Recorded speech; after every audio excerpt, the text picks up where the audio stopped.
skill or, you know,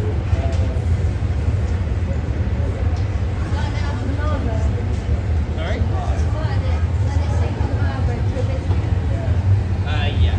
yeah. So it is this industry, if you like. We don't like to call it an industry. We don't think of ourselves as being part of an industry so much. We're trying to make unique pieces. But these are vanishing skills. And fortunately, people like Elliot are, I mean, it's beyond compare, really. That might be a bit small. Spin it. I'll butt out. Thank you, Peter. So that's a piece of cane. So this is what Elliot is preparing to make. So that solid bit of glass there, you've got the white core and all the clear around it. Once you have the heat just right, you're able to stick this iron, which has got clear glass on the end, to it, and you're literally going to pull the whole thing along the piece of paint. But it's all about having the temperature perfectly right through. So these are classic Venetian ways of working. As Elliot said, the Repicello is sort of, you know, can be the sort of the Everest for a glass maker. It's the gold trying to get it perfectly right. There's quite famous, he was actually in season 1, by the way, glass maker called Janusz, and he works with a very famous American glass maker called Dante Marione. And nearly all the work is done with the Repicello technique. And they have a plinth in their studio which holds what they deem to be the perfect Repicello cup.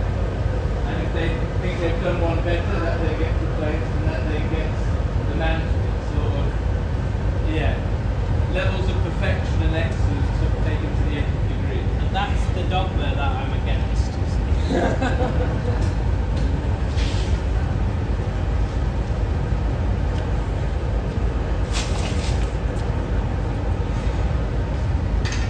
There's a famous quote by, wasn't it, Harvey Littleton, who was one of the pioneers of the studio glass movement, and he basically said technique is cheap.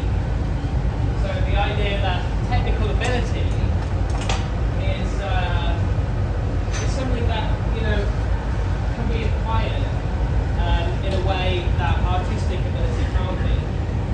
And that maybe, you know, that used to be true at some point when a lot of people were technically trained, but we're at the point now where no one in this country is getting technically trained. So this is the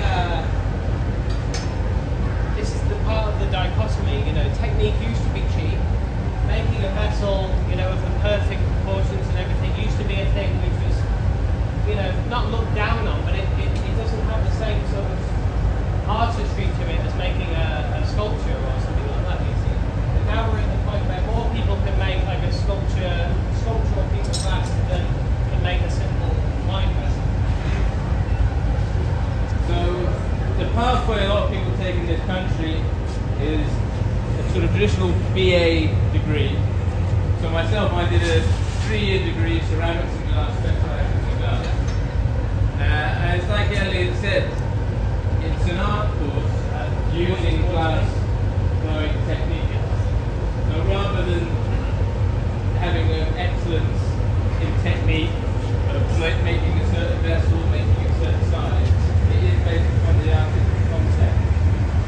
But doing what we do, you have to have a certain grounding in the technique. So you can see that first part has been pulled out thin. This has still got a lot of heat in it. So we can gradually start to pull against and pull apart, get this nice long, thin, white paint.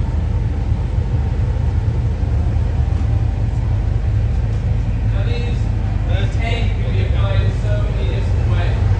You can use the straight sort of Repicello form that Elliot's going to do. It's going to end up out in the car park.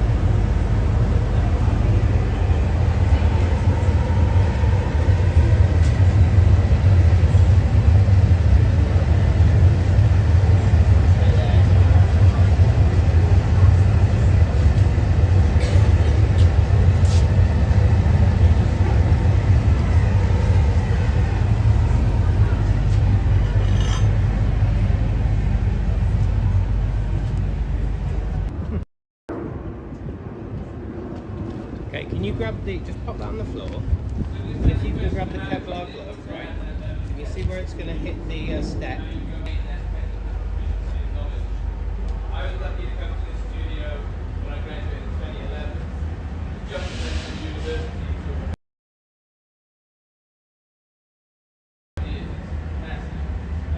This is a very, very long piece of cane.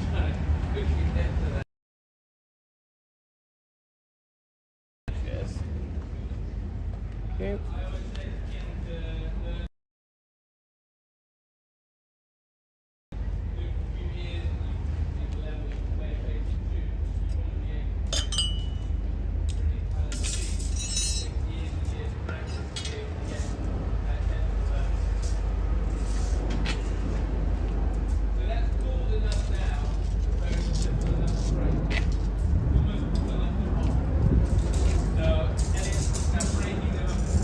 Elliot's now breaking the cane, that very, very long piece of cane, into much smaller sections, and he can use that to then make the Reticello cup, which is going to become the integral part of this wine glass demonstration. So that's quite something. He went all the way into the car park with that cane pull.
25 will have to be enough. So this is for 1 cup, for 1/2 of the piece. And we'll have another 25 for the other half.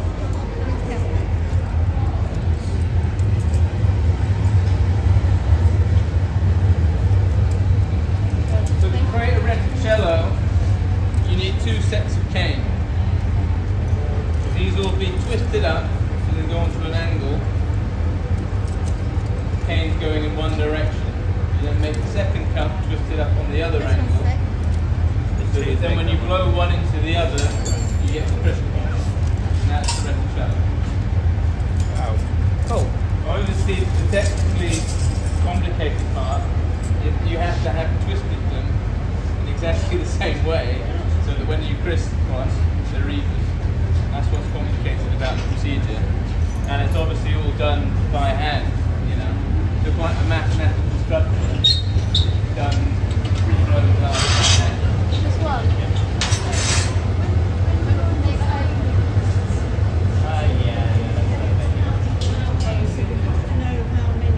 He wants exactly the same numbers of canes, so you've got the right number of crystals.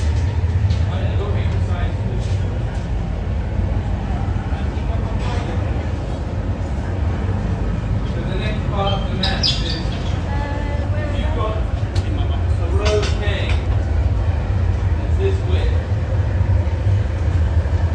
You then need to know the circumference of the blown glass on the iron that will perfectly roll up. So these are called pie dividers. So this measurement here gives you a measurement of the circumference of the glass you need.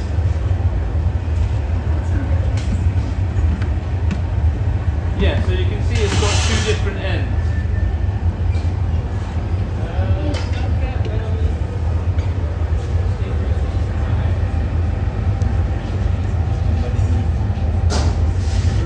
Who is it, man?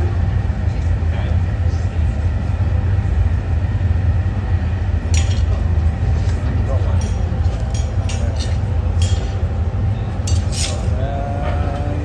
Yeah, maybe.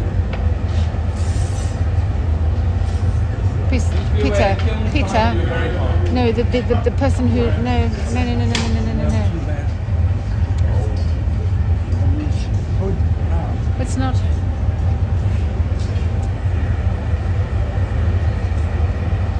So this is a pie divider. So that measuring the width of the canes lined up and gives you a corresponding width and circumference.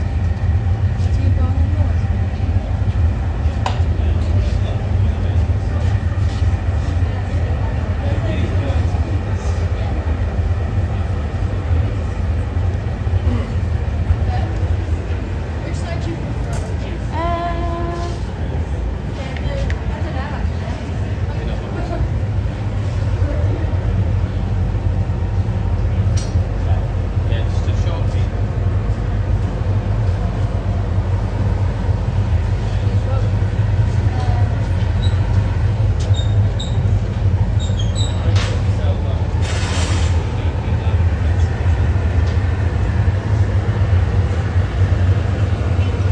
Because these canes are quite thin, you can put them straight into the heat. If they were much thicker, you'd have to preheat them slowly in a kiln. Because you use straight to the heat.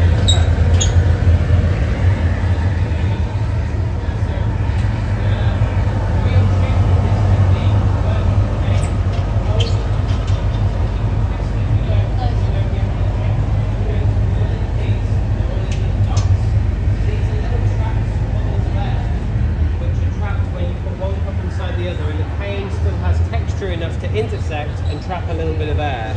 So this is the thing that you have to, you know, this is the balance you're trying to do. It needs to be hot enough to twist the canes, cold enough to still keep the texture and trap the air.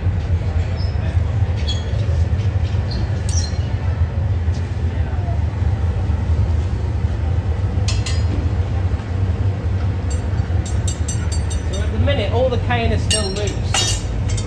None of them are connected to each other yet.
being really small and delicate, it's a little bit to get your head around. So the first one, we're just trying to figure it out. Yeah, it's a bit longer. Yeah.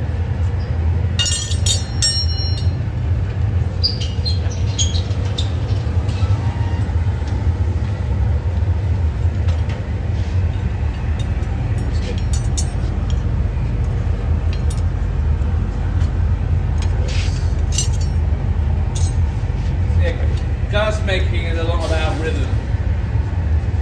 So like Elliot said, they've been working in a different studio for the past 5 years. Yes, he did used to work here, but it's not as familiar surrounding. Especially doing something technical like this. So you're just doing short hits. Great thing that you do have to do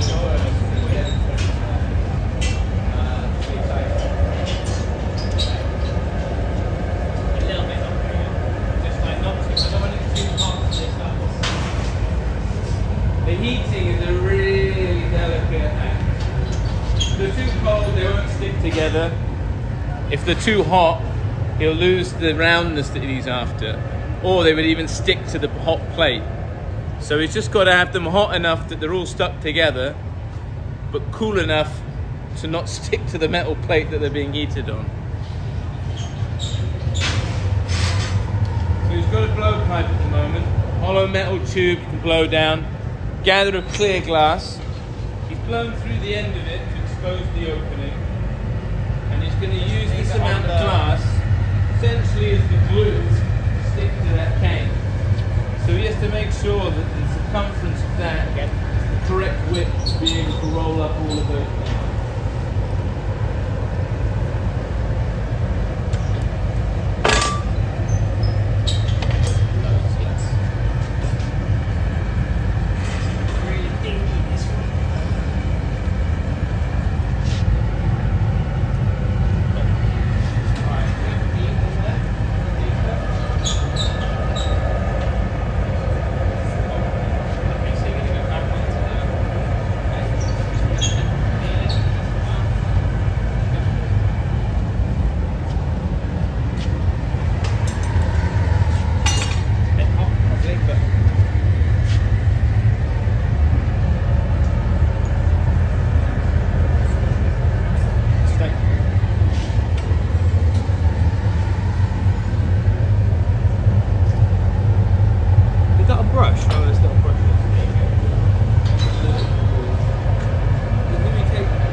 against the cane, began to gradually twist it around.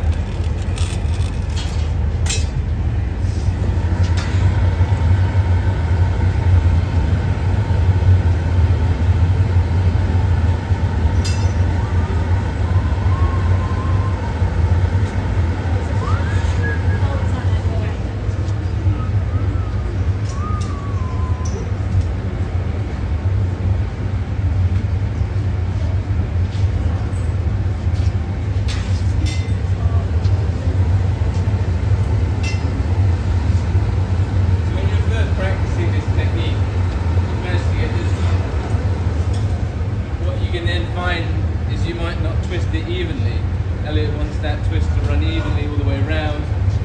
You might find at the end, you might then twist one end tight and then the other. So it's going to be like You need blowing now. You put the step punches on, please.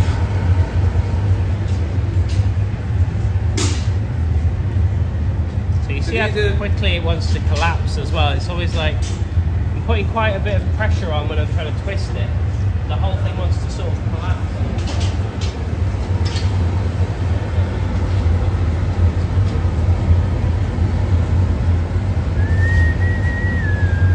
These are classical Venetian techniques of garden. Years gone by, centuries ago, these were very jealously guarded secrets. Different studios wouldn't want other studios to know how they're able to achieve that. Blow hard. To some extent, classmates might try to leave to other studios. They might be going to different studios to try to protect their technique. That jealously guarded. But I was talking to earlier people about our generation. We're so lucky that we can just go on YouTube and see demonstrations by people and gain even just one little part of a technique, then we can come back in the studio and try. Before, either there was no way in hell you would get to see someone do it, or Gently. each generation when travelling to these different countries and studios to actually see what's happening. Again. The level of knowledge is now so wonderfully spread by the internet means you're getting these techniques that are very much Hard. guarded or just based in certain regions spread all over the world. So obviously there's nothing like being able to go and see someone do it themselves.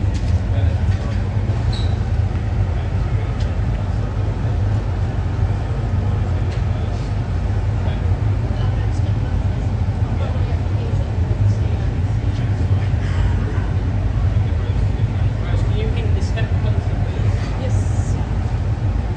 So Elliot closed up the bottom now so we can begin to inflate the vessel.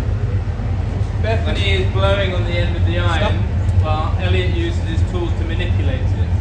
A much more controlled way of blowing up the glass, having someone blow whilst you're controlling the glass with your other hand. Blow. Stop. Keep. Lovely.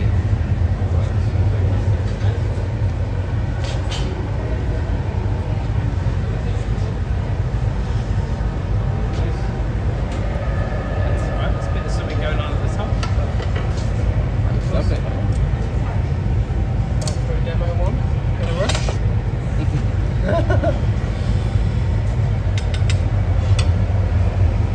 So Bethany has got punty iron, a bit of clear glass and a solid iron. That's going to stick on the end of the piece.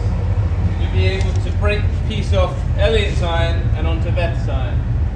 What that enables you to do is exploit the fact that it's a vessel, it's hollow.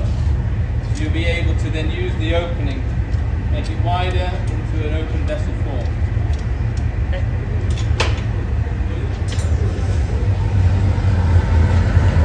Just have to have the temperature perfect right for that to work, otherwise the piece will just crumble to the floor. Can you give me another number? Then I'll need that little step. Got a little step. Little stool thing for me to stand on when I blow in.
kiln, about 500 degrees centigrade.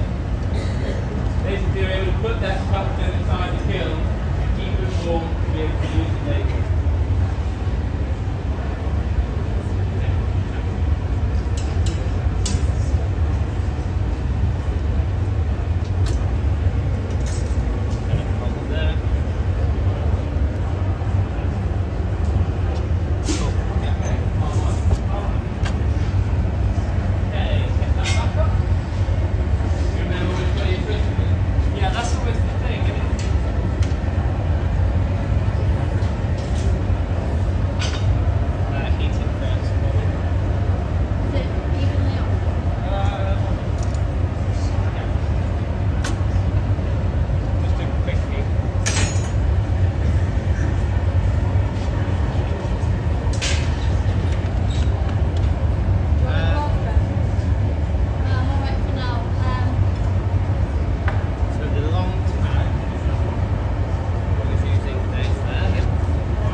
Conductors of heat, gas, so they're absorbing the heat from the metal plate before they go into the extreme heat. If you did it just from room temperature, like I said, they could crack or shatter.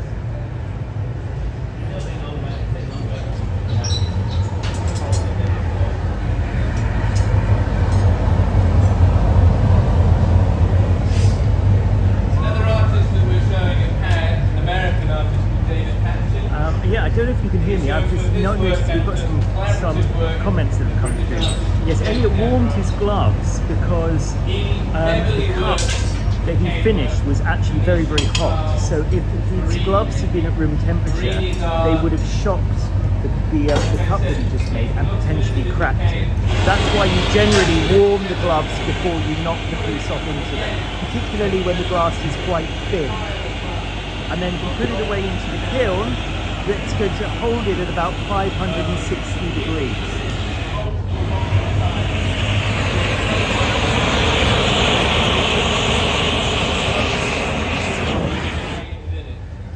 So we're very pleased to also be showing his work at Pan.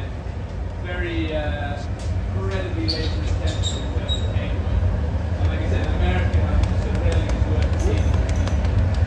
So one of the excellent people was happy to show with. And as I said, they'll be doing a collaboration work with James Deborah. So there's a very cool piece in the gallery which includes chip sets right in the middle. So we're thinking those sort of forms with David Patterson's intricate 3D paintwork. So very, very happy to be able to show that work. Wait.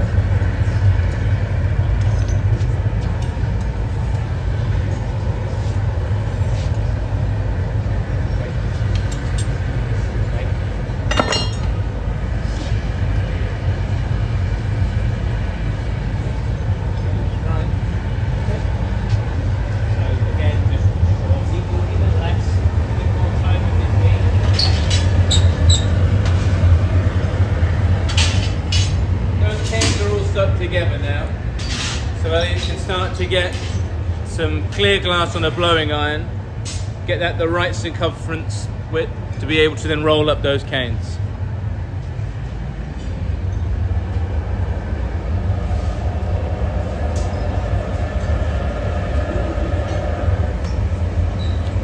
Our in-house filmmaker here, Anthony Scala, has been working with the studio for well over 20 years.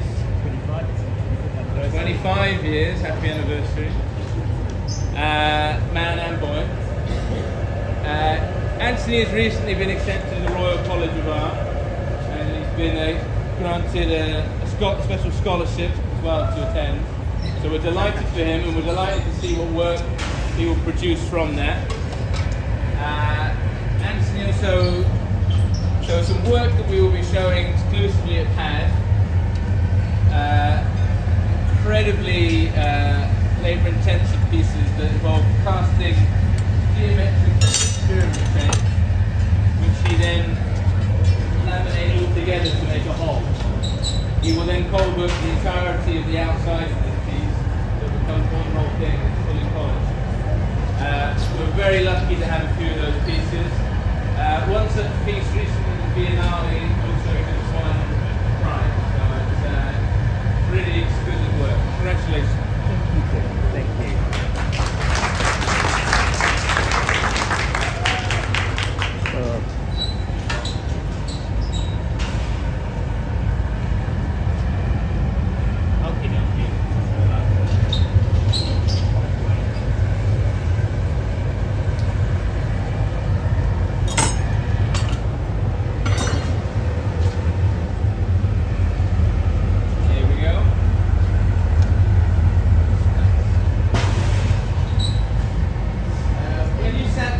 There were cards which outlined not just the PAD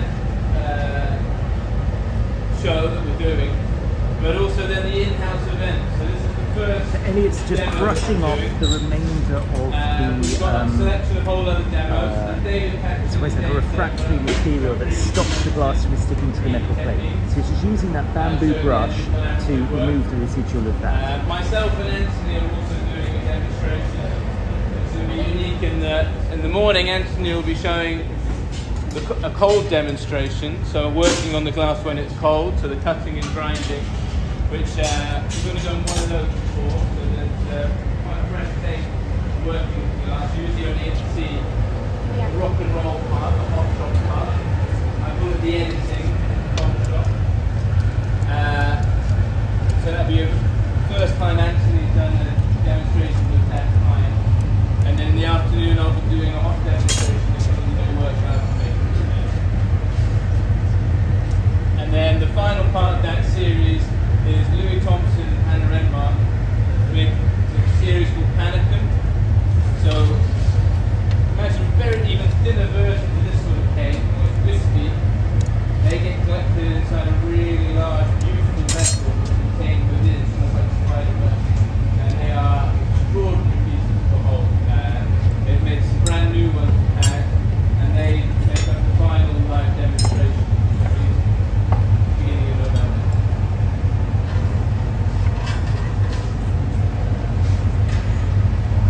Okay. Remember which way to turn now? Yeah. So if you first one you've done clockwise, you have to do the second one anti-clockwise. Otherwise they'll both be going in the same direction. And that has, I've done that before, I'm sure. Yeah.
yeah, we've been using that glass for a number of years.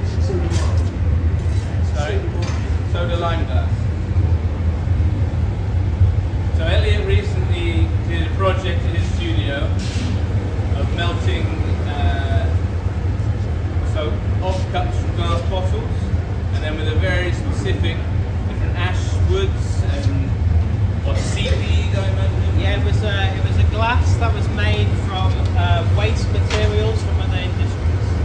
It's the general concept behind it. So the silica came from oyster shells, which were gathered from, is it Whitstable? Is that on the Cape Road? Whitstable, yeah. Yes. They have all the oyster places, yeah. Then the potassium in the glass came from waste product from the wine industry. So it's like attempts to move towards a sustainable, chemical-free sort of glass. Okay, so we're going to be blowing in a minute.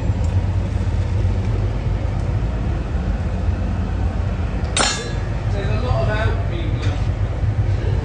Not just the clear glass, but then the way you create coloured glass is by adding different metal oxides to clear glass. That creates the colour.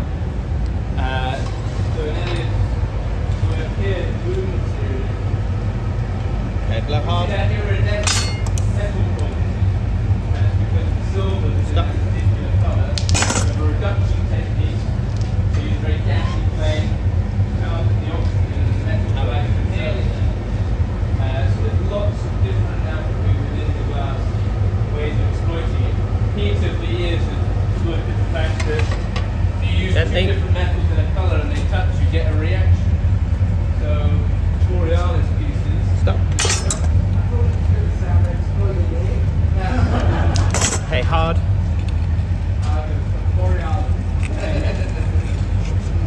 Stop. Lovely. Okay, cool. Okay, so after all of that faff, we're now going to go we're going to make the pattern basically. So this is the second twist. Hopefully it's going the right way. There's still texture on that. So hopefully there's enough on the inside of the other cup to trap that air.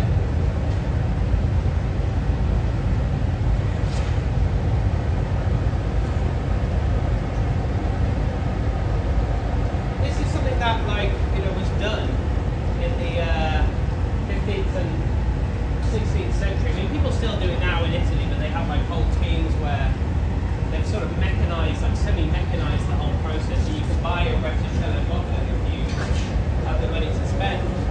But at the point when this was invented, glass was like more valuable than, it was one of the most valuable materials on the planet when it was worked, because so few people knew how to do these techniques. And that's why it was used so heavily in still life paintings. It was showing the opulence of the scenes, Okay. Yep. So Elliot's blowing that into the cup that's already in there. So we have to have the exact right volume to which to fill it. And if you think it's got inside, it needs to be expanded to stick to. Okay, tell you about that? Yeah. Exactly. Because of those ridges, the undercuts, that's where you trap the air.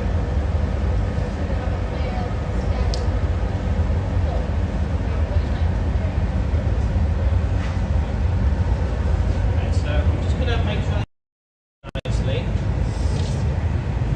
So they're sort of they're stuck together, but it's like two separate pieces of glass. They'll be melted in together to become one whole form. Just get rid of the It pipe. wasn't hard enough to do that colour technique. The sugar. Elliot's going to use that whole bit of glass to make these three separate components of the cup, the stem, and the foot. Okay. Low, not too hard, not too soft, just right. Stop. Thank you. Stop. Okay, and again. And stop. Okay.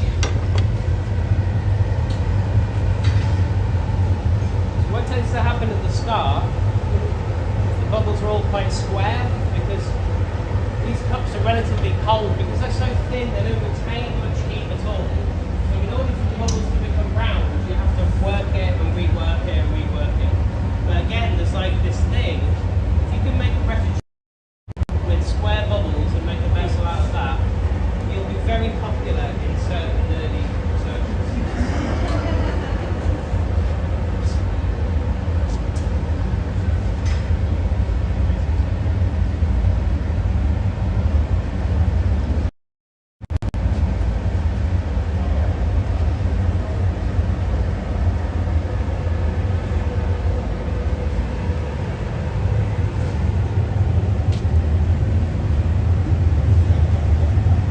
Okay. And to be fair, you know, this was a little bit rushed, obviously, because of the demonstration purposes of it. You can see how that pattern has sort of been created. And if you look through it, now you can't really see them yet. So when I back this with black, you'll be able to see the colours a bit better. But if you look down there, you can see there's like a sort of difference in the way the light goes through.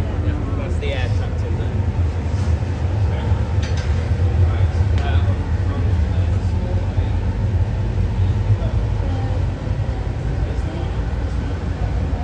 You pick up a piece of black.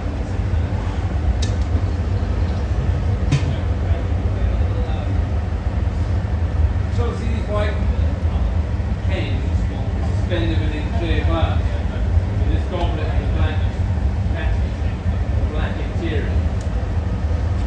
So definitely got blowing iron.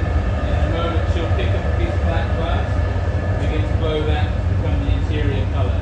It's quite a unique way of putting those together.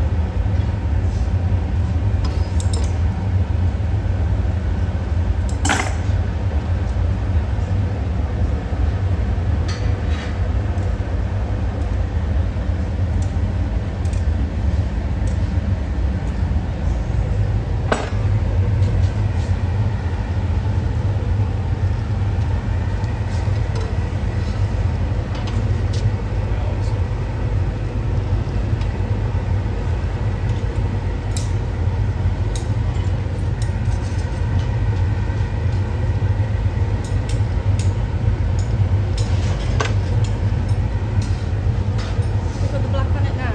Yeah. So the black's in, it's the black bit basically.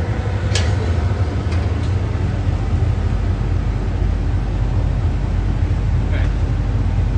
So that's a very dense piece of colour. Preheated in the kiln, it's quite thick. If you're using powdered colour like this, you can just put clear glass directly on it and it's stick. A very thick piece of colour like that, you have to preheat in a kiln. So therefore just take some time heating that through, melting it in, so you can then start to get some air inside and blow with it.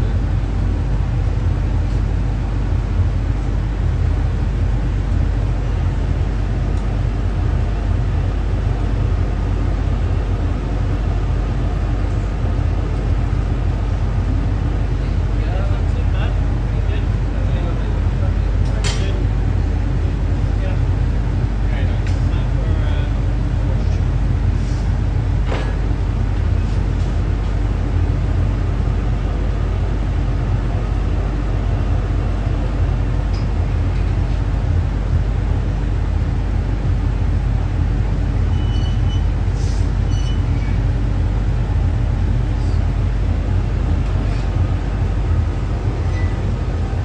There's quite a difference of Question, would Yeah. that Reticello cup be enough to provide all three of those components, or will you have to do that 3 separate times? No, that would, yeah, no, I'm not going to bore everyone with that. No, so this, that's a good question actually. So, the cups are made in 5, you've already played this? Yeah. Okay, so it's already been no. Go. So yeah, so we'll make each of the sections out of this one set.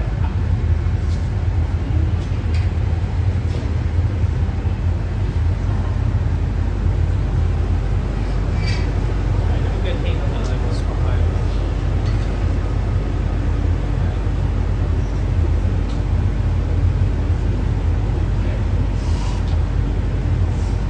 So yeah, the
clear glass there. It's almost like honey or golden syrup.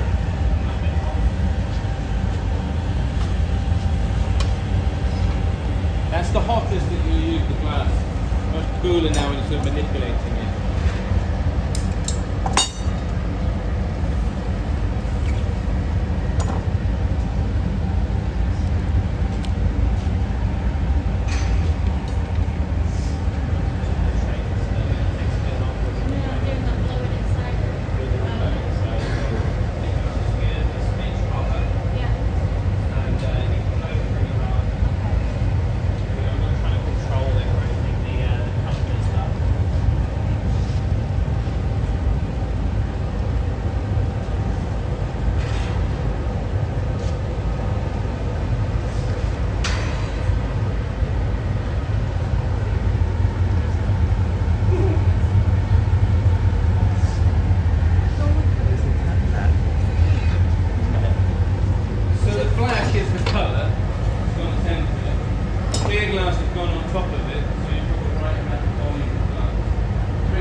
Inside and blown to fill perfectly that void.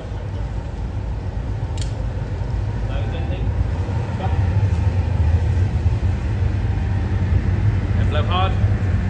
Hard, hard, hard, hard, hard. Hard, just keep blowing. That's great. Thank you.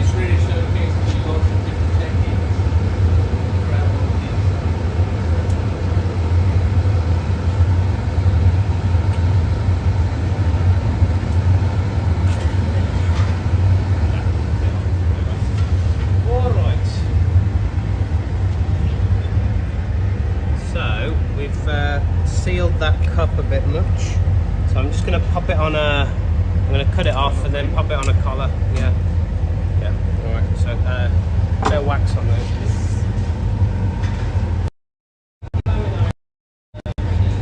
That is the colour now, red. Yeah.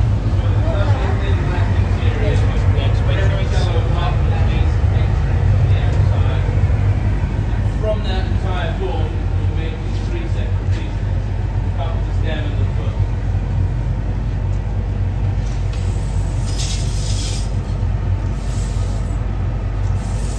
The first part is so that you've got this nice, neat, arranged piece of colour. You're going to cut it off from the iron and stick it onto the fresh blowing line. So you've got just the amount that you want to use. There's no untidiness of the connection at the end.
have to build up is just stamina.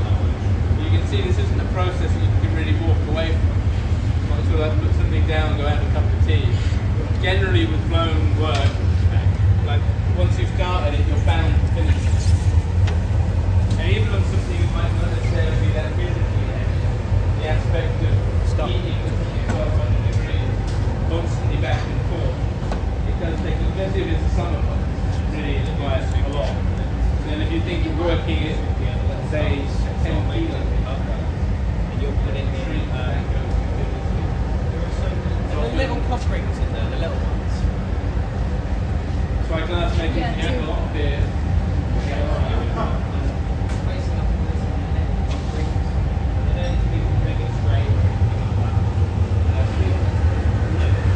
Blowers up, the little ones. Yeah, so I think why Tim thought about mentioning the stamina is because I did such a bad job of attaching that to the end of the iron. Is that right? I wasn't going to mention it. I'm getting a bit tired now, you know. It's like, it is about that. It is about stamina, and it is about keeping the concentration, and not only me keeping the concentration, but everyone else who is involved in making the piece, keeping the concentration, you know. And it's a difficult thing to do, but you have to do it, otherwise the piece will just look shoddy. Okay, gently.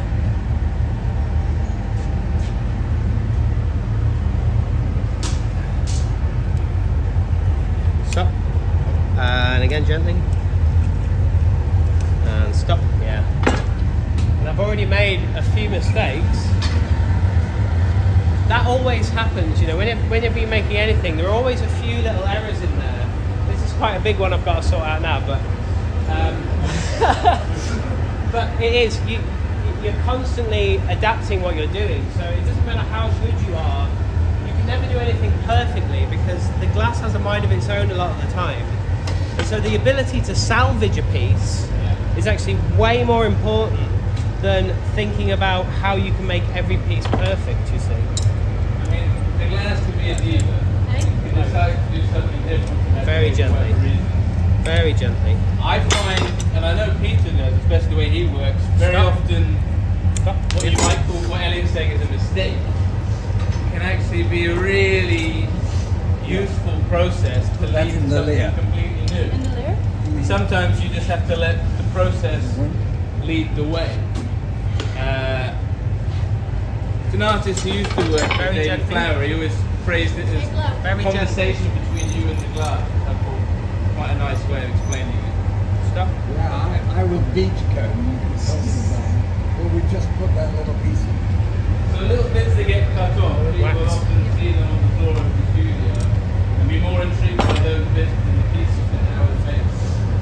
They'll slightly take those away. Do you want to tell people about what's happening next week?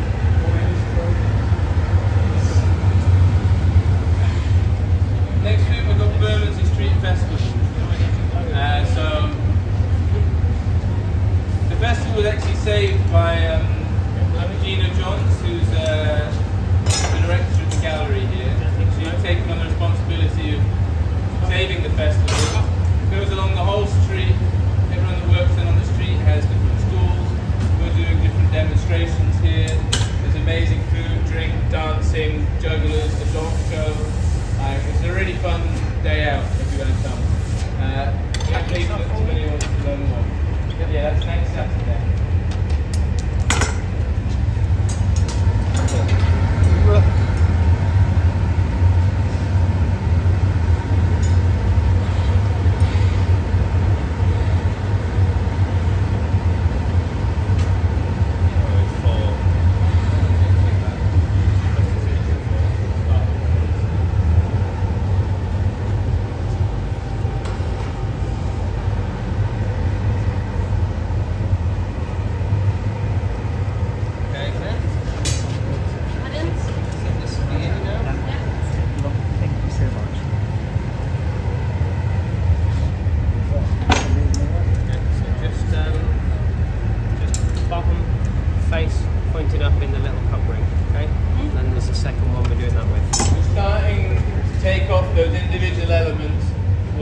Up the different parts of the goblet.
again. Stop. Nice.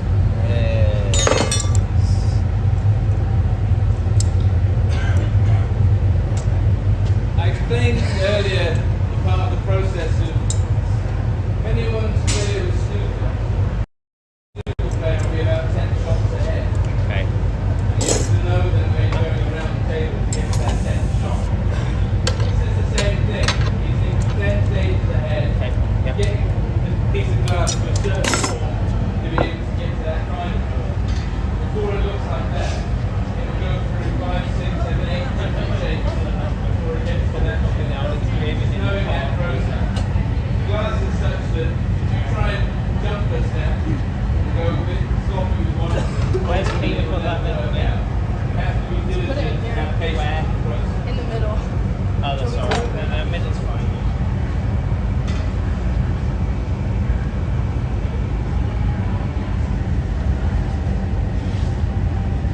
We just trim this down a little bit now for the next part. Yeah, just a tiny bit, yeah.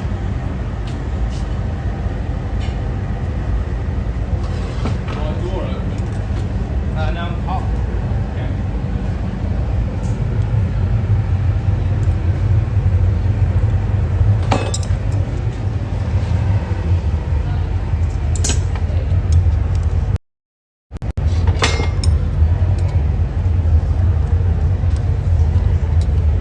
Don't squish it. One of the best I can do without it banging unless it's dropping.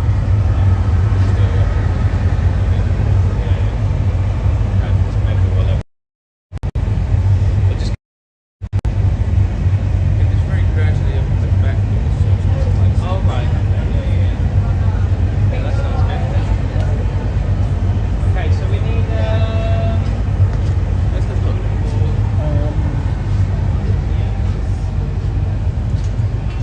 Thank you.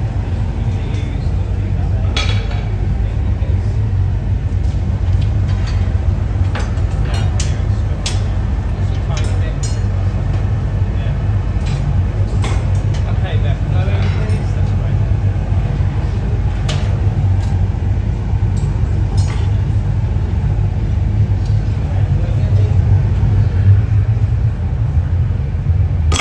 Harder. Stop. Whoa. On a sliding scale.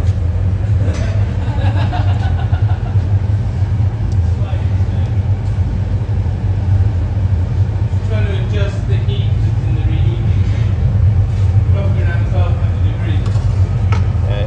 Super Sort of work. That's a very large reheating chamber. It enables us to make quite large pieces that you see in the studio. Okay, In harder. goblet making, you usually work on the fast Stop. smaller reheating chamber. What it means is you're blowing something that's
gently on.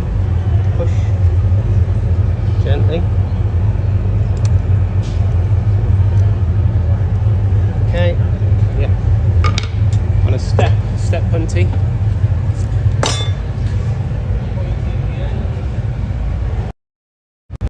Now he's putting it on the end of the cup.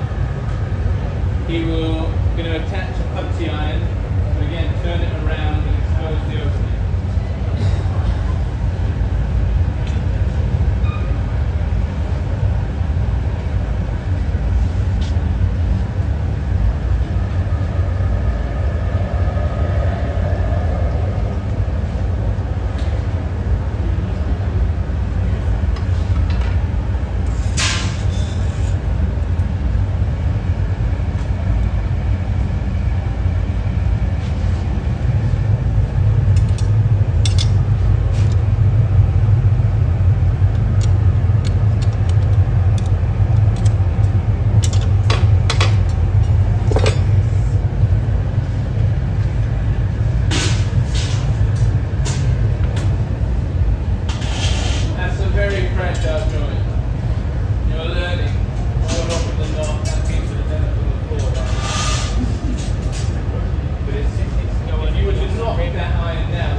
hard.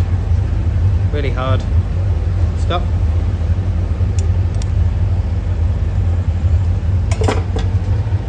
You can imagine the rivalries of the different studios. Something that goes into shop immersive. You can see a new technique. Trying to think how it is that they've done that. Go back to the studio, or just try and better it. I think that level of competition is obviously Blow hard. meant that they try and make. Stop. And again. Stop. Nice.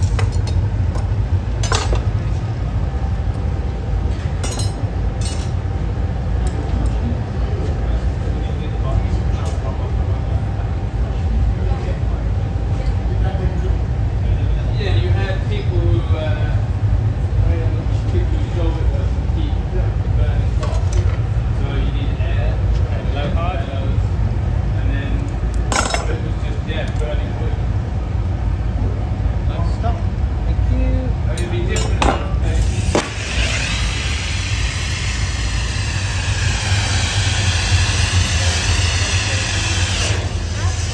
Huh? Maurice earlier, yeah. Please.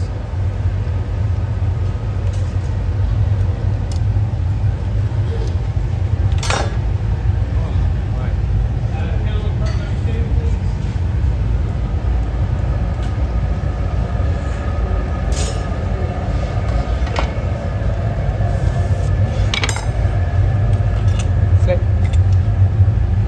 Again, that little bit of clear glass will then act as a joint between the different layers.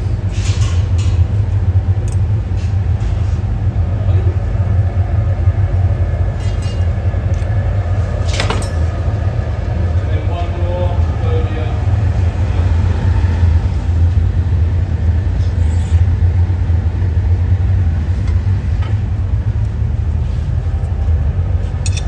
Flip.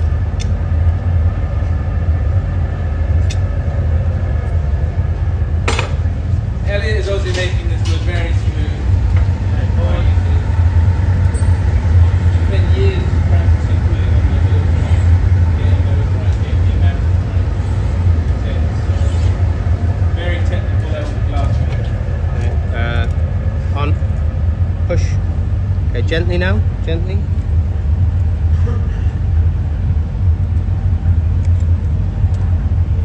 Off.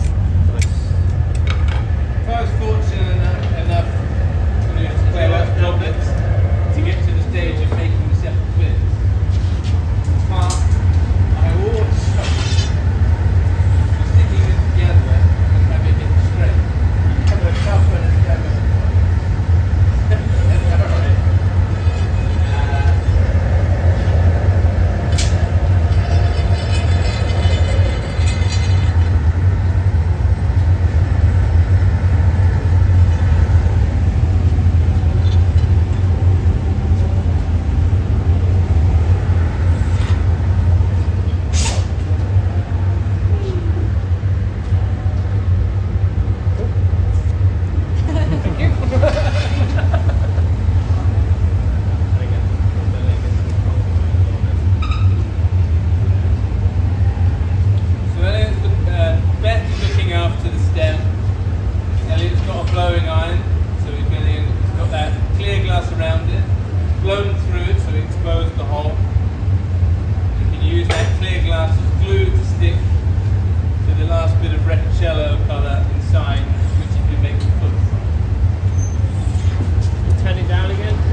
attachment of the Blow foot. gently.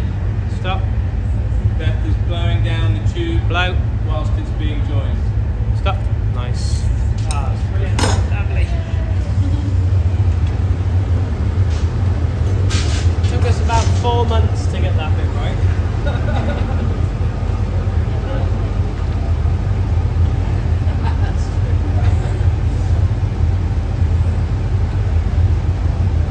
There's something I've heard Peter explain to a lot of people before about sort of buying glass, and they sort of might think of the individual piece. Like Elliot just said, one specific element might spend 4 months learning how to achieve. So the level you might see one piece in a few hours. The reality is it's taking years of training to be able to get the skills to be able to achieve it. And that's what's so unique about these hand blown pieces. Glass blowing in general, being able to get to that level of execution.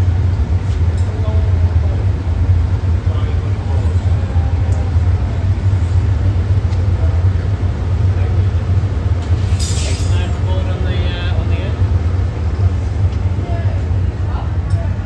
They're not hanging down there.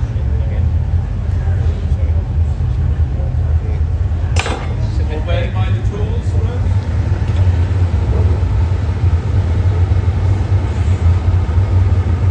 Flat bit of cork will do it as well. Just something I can squish the whole piece onto, you see. Bring the cork down then, right?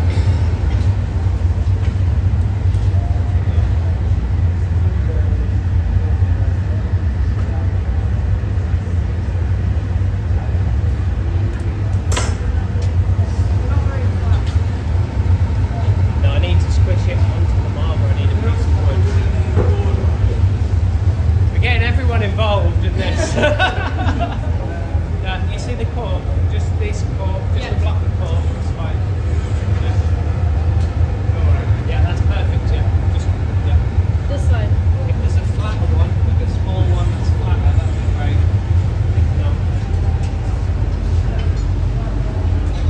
Yeah, that's good. Oh, slanted. One right spot. No, the wooden. great.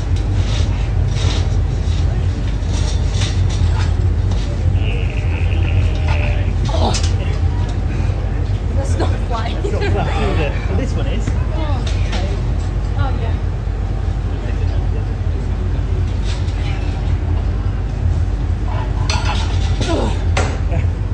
Yay!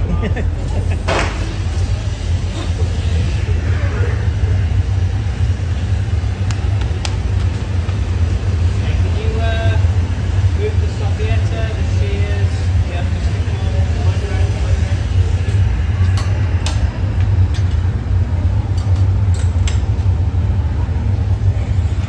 Amazing. Okay, right.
tweaking that to get it perfectly straight. Looks good to That's me. pretty good. That's pretty good. Yeah. Okay, so what do we do with this now? Nail it. We're going to keep it as it is. Yeah? We keep it, or do we turn it into something else? Do we make it into a sculpture? You know, is it a piece of art or is it a glass? What do you reckon? Actually put it for the vote. Is it a glass or is it a piece of art? It is a piece of art. Okay, so we're going to turn it into a piece of art. Alright, so you know, there's a few ways of doing this. You could put it into a film and then sag on its own, but everything would move at the same rate and you wouldn't get much dynamism in it. So the squishing part, you know, it requires the same amount of temperature control as putting the thing together in the first place, but it also requires an eye for, you know, the feel of this weight of this thing hanging off and the way it's squashed in, you know. So you have to make it look like something's acted upon it, and it is a contrived thing. It doesn't want to be the shape you're about to make it. We're going to put away flat, yeah. Yeah. So it's just going to lie down. We can probably take it off here. Yeah. I'll knock it off onto the floor. Yeah. It'll take a little while, yeah. So I'm heating up the foot and the middle of the bowl, because these are the bits that need to change the most dramatically, you see.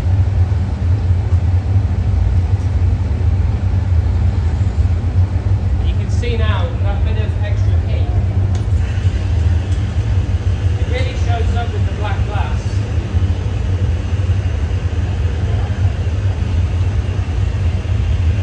So I'm trying to keep the stem relatively cool.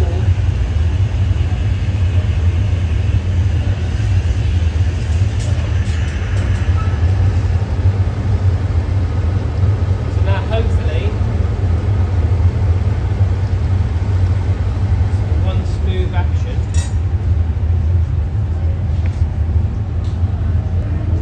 So I don't want it to go too far. I want the middle. See how the middle's moving a little bit more? That's what I'm after.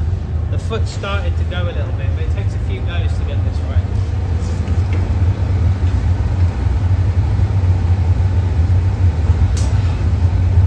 So I don't want the cup to completely flatten either. I want it to look like, you know, it was hammered. Yeah, that it was hammered. It didn't settle into this shape without a bit of resistance. So making sure that I have the heat in the right place so the whole cup doesn't just flatten out into like a pancake. It's part of the trick. It's the beauty of those torches. You can isolate the heat in very specific spots. There we go.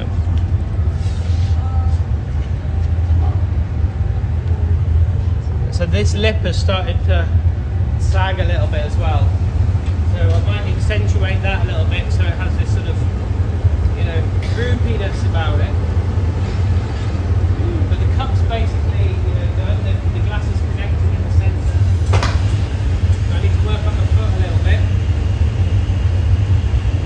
Then I need to make sure that the stem is bent as well so it looks natural when it's up on the wall.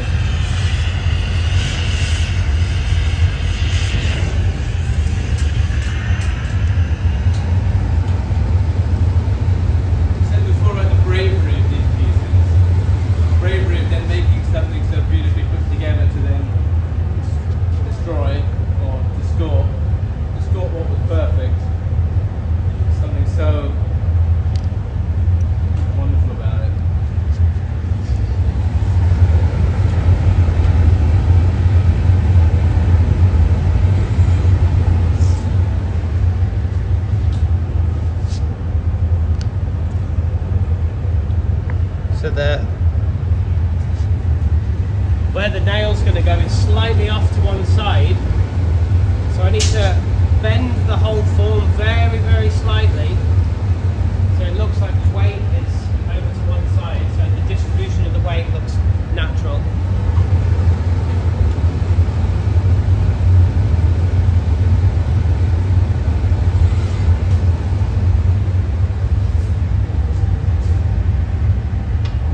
a little cup of water over on the marble.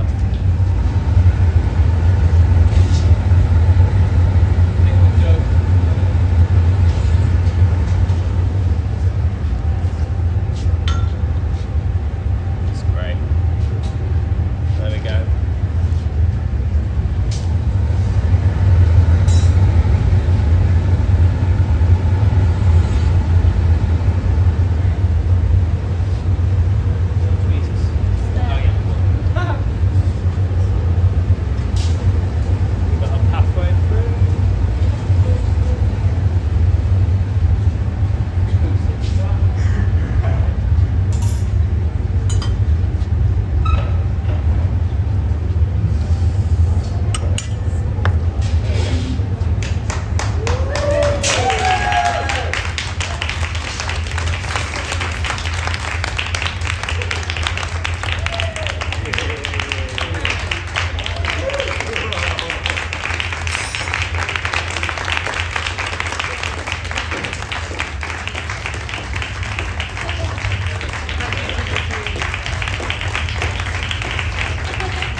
Thank you for your patience. You know, it's a long process.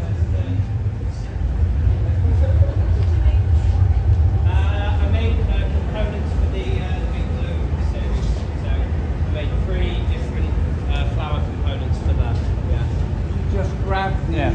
Thank you everyone for coming to see this specimen. Thank you so much to Elliot.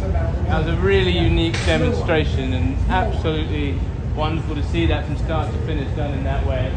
Thank you to Beth, thank you to Rose, their assistants.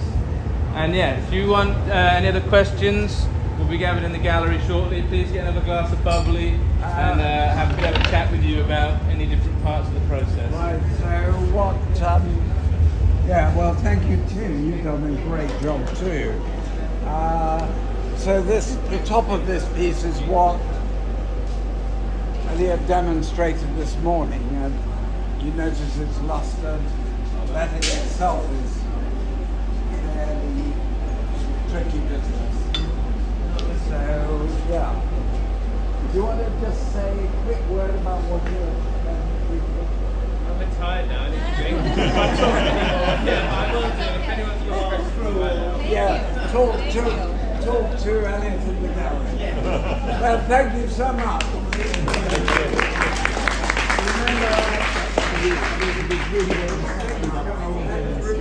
So there's a little souvenir for you to take back. If you want a bit of bubble wrap, I'm sure the girls in the gallery can give you. That's amazing. Thank you very much. Pleasure. I hope you enjoyed it. We don't have glass blowing like that here often, so it's quite a special demonstration.